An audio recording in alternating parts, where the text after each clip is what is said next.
Assalamualaikum warahmatullahi wabarakatuh. Halo anak soleh dan soleha, apa kabarnya? Semoga kalian selalu dalam keadaan sehat walafiat dan selalu dalam lindungan Allah Subhanahu wa Ta'ala.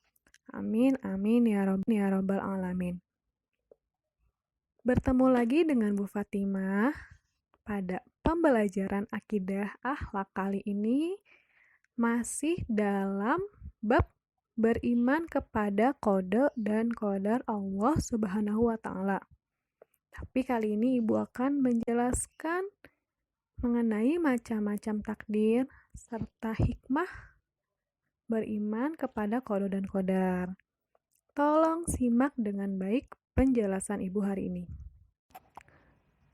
Tujuan pembelajaran hari ini yang pertama agar kalian mengetahui apa saja macam-macam takdir, dan yang kedua agar kalian dapat memahami hikmah beriman kepada qada dan qadar Allah Subhanahu wa Ta'ala.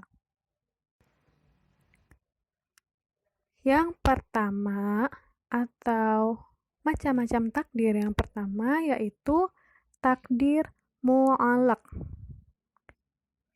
Takdir mu'allaq adalah takdir yang masih dapat diubah dengan usaha atau ikhtiar. Contohnya, seseorang ingin kaya, maka harus bekerja. Orang yang menginginkan pandai, maka harus belajar.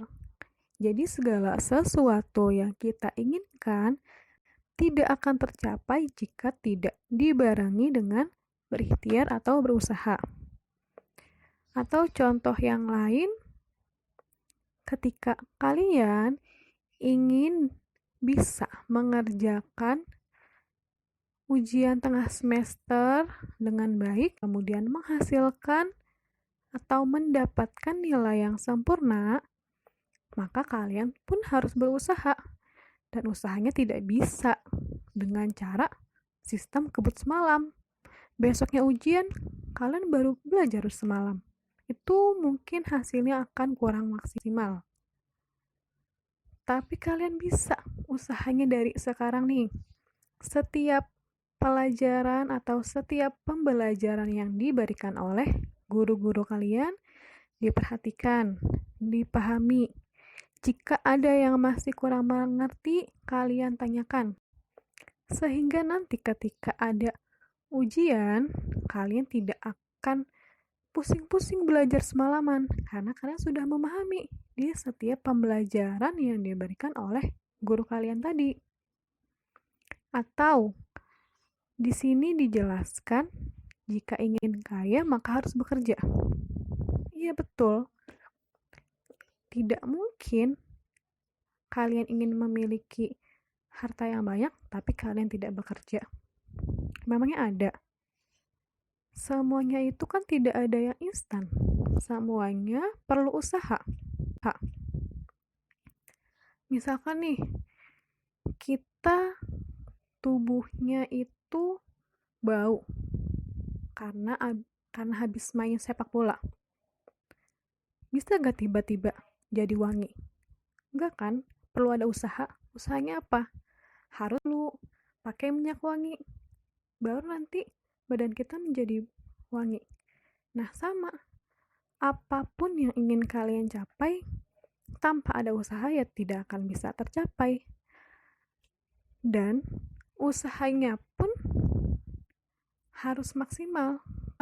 Kalau kalian ingin mendapatkan hasil yang bagus, hasil yang memuaskan, pengorbanannya pun, usahanya pun juga harus dengan usaha sekeras-kerasnya. Kalau usahanya biasa-biasa aja, ya hasilnya pun sama, biasa-biasa aja. Jadi apapun yang kalian inginkan, semuanya tergantung kepada kalian. Ketika kalian tidak berhasil, jangan menyalahkan orang lain. Coba introspeksi diri kalian sendiri. Apa sih yang kurang di dalam diri kita? Apa sih pengorbanan yang kurang, sehingga apa yang kita dapatkan tuh tidak sesuai dengan keinginan kita, tidak sesuai dengan ekspektasi kita.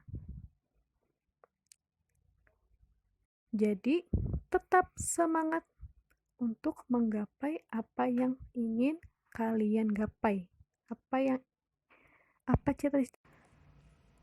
Sebagaimana firman Allah Subhanahu wa taala dalam Al-Qur'an surah Ar-Ra'd ayat 11. A'udzu billahi minasyaitonir rajim. Bismillahirrahmanirrahim. Innallaha la yughayyiru ma biqaumin hatta yughayyiru ma bi anfusihim. Shadaqallahul azim. Artinya, sesungguhnya Allah tidak akan mengubah keadaan atau nasib suatu kaum sehingga kaum itu mau mengubah keadaan yang ada pada mereka. Takdir yang kedua yaitu takdir mubrom. Takdir mubrom adalah takdir yang tidak dapat diubah lagi walaupun sudah berikhtiar. Contohnya adalah kematian seseorang. Allah sudah mengatur kapan seseorang itu lahir, kapan pula seseorang itu akan meninggal. Apabila orang tersebut sakit, mungkin dokter hanya bisa mendiagnosa umurnya hanya sampai sekian hari atau sekian bulan. Tapi semua tersebut hanya perkiraan. Tetap Allah lah yang hanya bisa menentukan kapan Allah meninggal. Separah apapun sakitnya, jika Allah memang sudah mentakdirkan bahwa orang tersebut akan sembuh, maka ia tetap bisa hidup.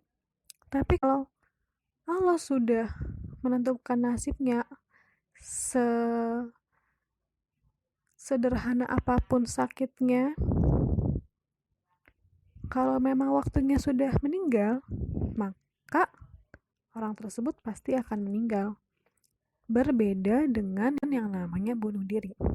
Kalau bunuh diri itu berarti dia menentang takdir. Mengapa menentang takdir? Karena dia sudah menentang ketentuan Allah. Allah lah yang tahu kapan ia meninggal. Bukan manusia yang menentukan ia harus meninggal dengan cara bunuh diri. Karena bunuh diri itu termasuk dosa besar. Na'udzubillahi min dzalik. Jangan sampai kita melakukan hal tersebut. Kita sebagai manusia harus menerima segala takdir yang Allah Subhanahu wa taala berikan. Kita tidak pernah tahu apa yang baik menurut kita belum tentu baik menurut Allah. Dan apa yang menurut kita buruk belum tentu itu buruk di mata Allah. Bisa jadi yang menurut kita baik tadi buruk di mata Allah, sedangkan yang menurut kita buruk baik di mata Allah. Jadi takdir sudah digariskan oleh Allah Subhanahu wa taala harus kita terima dengan ikhlas. Pasti ada kesedihan, rasa kecewa, tapi jangan berlarut-larut. Ketika kita ikhlas, maka kita pasti akan menemukan kebaikan atau hikmah di balik takdir. Sebagaimana firman Allah Subhanahu wa taala dalam Al-Qur'an surah Al-A'raf ayat 34. A'udzu billahi minasyaitonir rajim. Bismillahirrahmanirrahim. walikulli ummatin ajal. Fa'idza jaa'a ajaluhum la yastakhiruna sa'atan wa la yastaqdimun. Yang artinya, setiap umat memiliki ajal. Maka apabila telah datang waktunya, mereka tidak dapat mengundurkannya sesaat pun dan tidak dapat pula memajukannya. Hikmah yang akan kita dapatkan apabila kita beriman atau mempercayai adanya qada dan qadar Allah, diantaranya melatih diri untuk lebih bersyukur kepada Allah. Karena ketika kita yakin bahwa ketetapan dan keputusan Allah adalah yang terbaik, maka kita akan lebih bersyukur. Karena kita tahu semua yang diberikan oleh Allah adalah kebaikan untuk diri kita sendiri. Kemudian kita akan lebih bisa mendekatkan diri kepada Allah. Karena setelah kita bersyukur, kita ikhlas, maka kita akan lebih sering beribadah, mengingat Allah. Alhasil, diri kita ini pasti lebih dekat kepada Allah. Kemudian, melatih seseorang menjadi orang yang giat berusaha dan tidak cepat putus asa.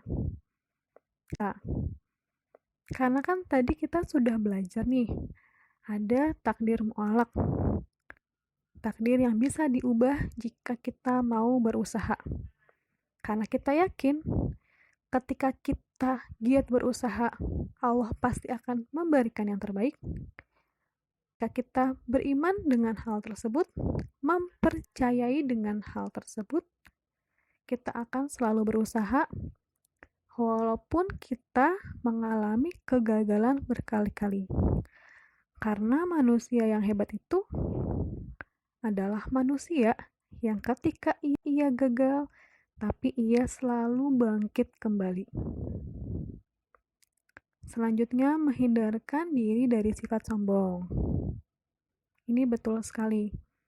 Karena apapun keputusannya, kan kita sudah yakin itu adalah keputusan Allah. Jadi, bukan semata-mata karena giatnya diri kita, karena usaha kita, tapi memang Allah sudah menentukan yang terbaik untuk kita. Kemudian dapat menenangkan jiwa, atau kita jadi merasa lebih ikhlas, dan juga akan membiasakan diri untuk bersabar, serta bertawakal kepada Allah, pasrah terhadap Allah. Tapi pasrah atau tawakal ini boleh dilakukan setelah kita sudah berusaha dan juga berdoa. Jadi, kita tidak bisa pasrah tanpa usaha dan doa. Kalau kita pasrah tanpa sebelumnya sudah melakukan usaha atau doa, yaitu ya sama aja, nggak ada hasilnya. Tapi tawakal di sini, sabar di sini, setelah kita sudah mengusahakan sebaik-baik mungkin, sudah berdoa sebanyak-banyaknya kepada Allah, barulah setelah itu kita tawakal, pasrah terhadap Allah. Apapun yang Allah kasih kepada kita, kita harus yakin bahwa semuanya itu demi kebaikan kita. Cukup sekian pembahasan mengenai iman kepada qada dan qadar.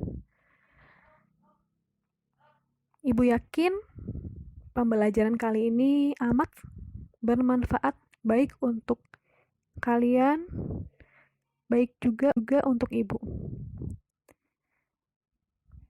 Kemudian untuk tugas, silakan kalian kerjakan uji kemampuan bagian 1 dan 2-nya saja, yang ada di halaman 33 dan 34.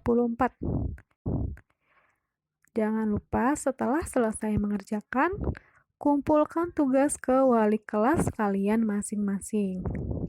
Terima kasih atas perhatiannya. Sampai jumpa di pembelajaran selanjutnya. Wassalamualaikum warahmatullahi wabarakatuh.